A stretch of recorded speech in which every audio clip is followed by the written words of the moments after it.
Indo Nepal International Games 2022 आव सनानि medal देरहानो हानानै हारिनि थाखाय गोग्गानाय लाबोनो हादों बर' फिसा बाबुल बसुमतारिया।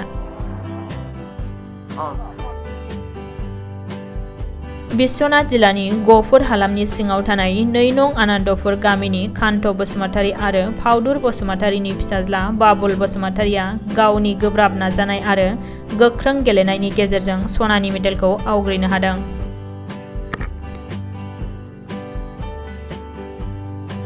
नेपालनि राजथावनि काठमान्डुआव थांनाय 26 मेनिफ्राय सानथामनि हाबाफारिजों खुंफुंनाय बे इन्ड' नेपाल इन्टारनेशनेल गेम्सनि कुंफु बादायलायनायाव सनानि मेडेल मोननो हानायनि थाखाय बिश्वनाथ जिल्ला बर' फरायसा आफाद, सोनाब आन्चलिक बर' फरायसा आफाद, लोगोसे ओनसोलनि गोबां मेलेमजिबि रायजो राजाफोरा बाबुल बसुमतारीखौ बरायदों।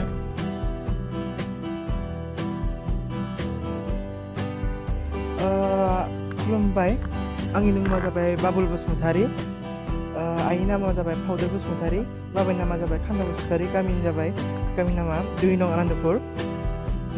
आङो थांनाय मासाव 26 आव थांदोंमोन, बिनिफ्राय 27 आव सहैदोंमोन।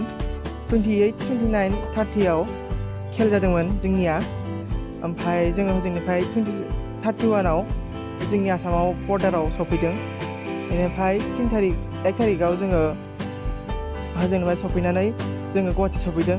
गुवाहाटिनिफ्राय दहाय फुङाव जोङो गफुराव सफैफिनदों, बिश्वनाथ डिस्ट्रिक्टआव।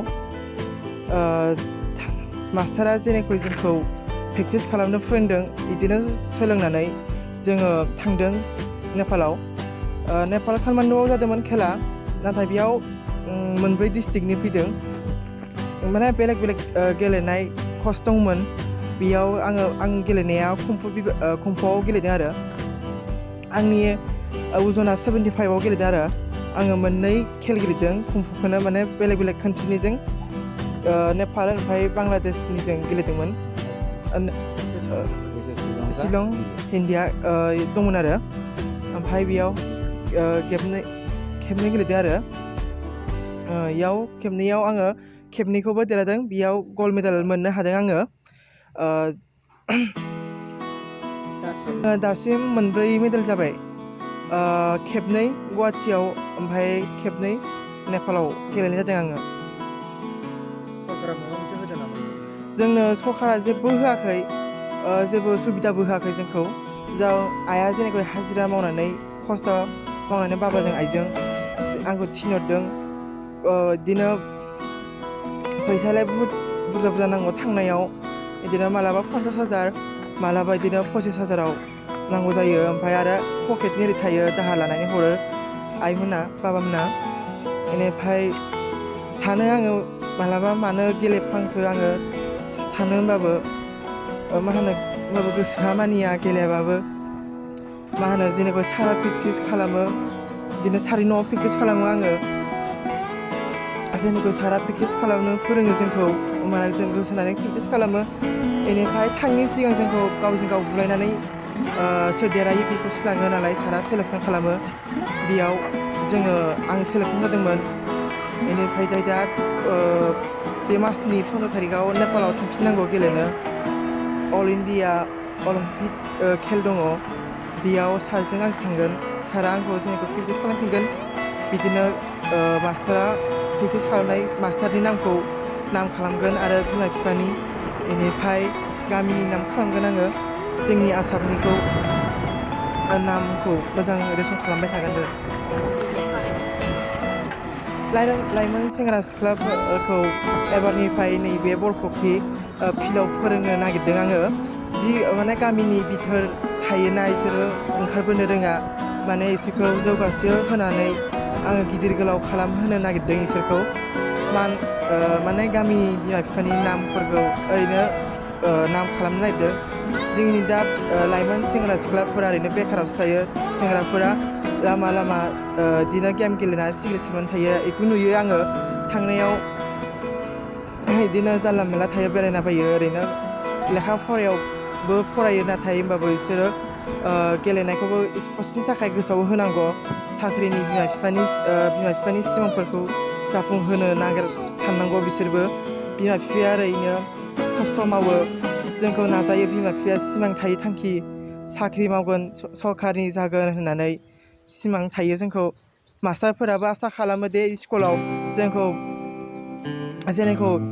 स्कुलाव फारसेनिफ्राय मोजाङै थाल लानानै फोरोङो जोंखौ बिदिनो आंबो नाजायो जे गामिनि बिथोरफोरनि मानसिफोरखौ लाइमोन सेंग्रा सिख्लाफोरखौ आंबो नैबेयाव एबारनिफ्राय इयाव पस्टार सिथाबगोन मा होनो गेलेनानै स्पर्ट्सनि जाय माने गेलेनो गोसो बिसोर जइन खालामनानै स्टार्ट खालामनो हागोन एसेखिनियाव आंनि मुङा फाउदुर बसुमतारी जायगाया जादों राजगड़ आरो गामिया जादों 2 नं आनन्दपुर आंनि हौवानि नामा कान्त बसुमतारी आरो फिसालानि नामा बाबुल बसुमतारी दिनै बेसेबांबा मोजां मोनदों आं हाजिरा मावनानै फैसा हरनाया लस जायाखै आंहा लाबसो जादों मानो होनना बुंबा आंनि फिसालाया बाबुल बसुमतारीया दिनै देरहाना फैबावदों नेपालाव खननै जाबाय गुवाहाटियाव खननै जाबाय आं हाजिरा मावनानैब्लाबो दिनै बे फिसाखौ आं फोरोंदों दिनै जौगालांगासिनो दं आंनो रावबो सहाय होआखै